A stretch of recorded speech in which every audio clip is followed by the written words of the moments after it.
Hello guys, welcome back to my YouTube channel. Guys, आज हम बनाने वाले हैं गैदर्स प्लाज़ो, जिसके लिए मैंने लाइनिंग वाला कपड़ा लिया है। ये थोड़ा कम था, जिसमें मैंने जोड़ लगाया है। इसको बॉटम से और ऊपर साइड से सीधा कर लेंगे। ये हमारा नाप है। इस नाप के थ्रू सबसे पहले हम इस लाइनिंग कपड़े पे सादा प्लाज़ो की ड्राफ्टिंग करेंगे इसी नाप से। लेकिन ये पूरी लंबाई रखी है मैंने प्लाज़ो की, लेकिन लाइनिंग में छोटी रखनी है। मैंने 2 इंच कम रखी है। यहाँ से हिप का चौथाई भाग प्लस 2 इंच लिया है। ये हमारा कमर का साइज़ है, ठीक है। और यहाँ से ये हमारा आसन का साइज़ है, हिप का तीसरा भाग। इसके लिए मैंने 2.5 इंच का क्रॉच एरिया लिया है, जिसके से शेप दे दिया और इसी शेप पर इसकी कटिंग करेंगे। कटिंग करने के बाद इसमें मैं इसी शेप पर कटिंग कर लेंगे। कटिंग करने के बाद इसकी नीचे की जो शेप है बॉटम की, ये वाली मोहरी का हाफ करके जो सेंटर निकल के आएगा, उससे इस वाले स्केल से शेप देते हुए इसकी भी शेप की कटिंग कर देंगे, गोलाई।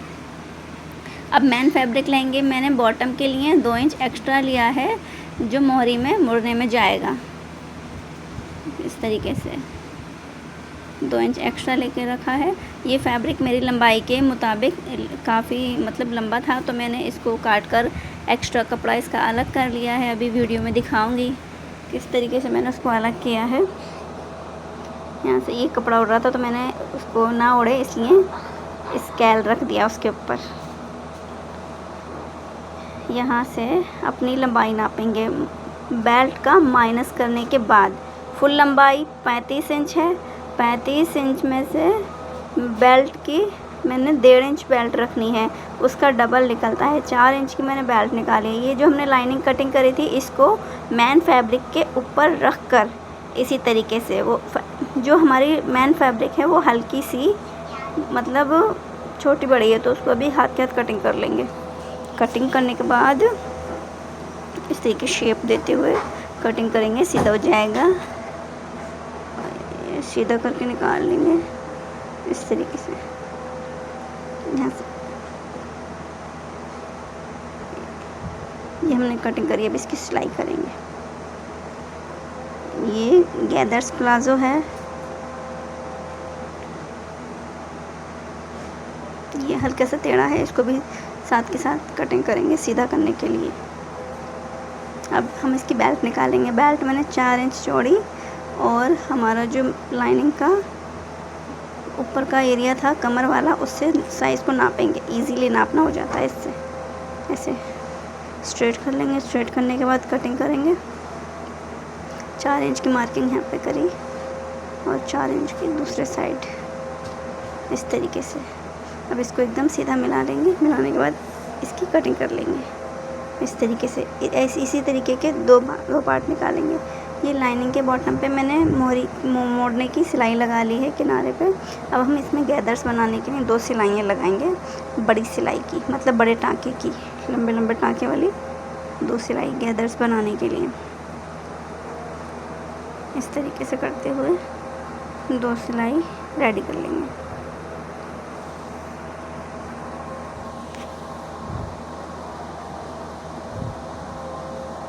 फिर एक और सिलाई लगाएंगे इसी पर। इसी से मिलाते हुए ज़रा से थोड़े से गैप पर दूसरी सिलाई भी हमारी कंप्लीट हो गई है। अब क्या करना है, ये 2 थ्रेड लेना है। निडल की हेल्प से दोनों थ्रेड को एक दूसरे से अलग कर लेंगे। ऊपर का धागा अलग करेंगे, जो हमारे हाथ में आएगा फैब्रिक के ऊपर साइड जो रहता है, और नीचे साइड वाला अलग। इसी तरीके से दोनों धागों को अलग करेंगे।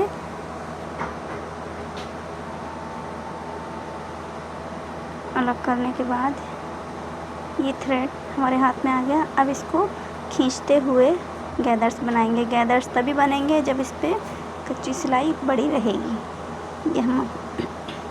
ये हमारे गैदर्स बनकर रेडी हो गए, जिनको मैंने पिन की हेल्प से लाइनिंग फैब्रिक में सेट कर लिया है। और इसको इसी तरीके से इस पर एक सिलाई लगा लेंगे, पक्की सिलाई, ऐसे यहाँ से यहाँ तक। हमारे इस तरीके से आसन को जोड़ते हुए मैंने सिलाई लगा ली है। दोनों पार्ट को इसी तरीके से रेडी कर लेंगे। दोनों मतलब 2 पार्ट होते हैं इसके, उन दोनों को। अब ये दोनों रेडी हो गए हैं। इसमें बेल्ट अटैच करेंगे। बेल्ट इस तरीके से लगाने के बाद ये मैंने इलास्टिक भी कमर के साइज़ की ही कटिंग करी है। इसको इसके साथ इस तरीके से अटैच करते हुए लगा देंगे। हमारी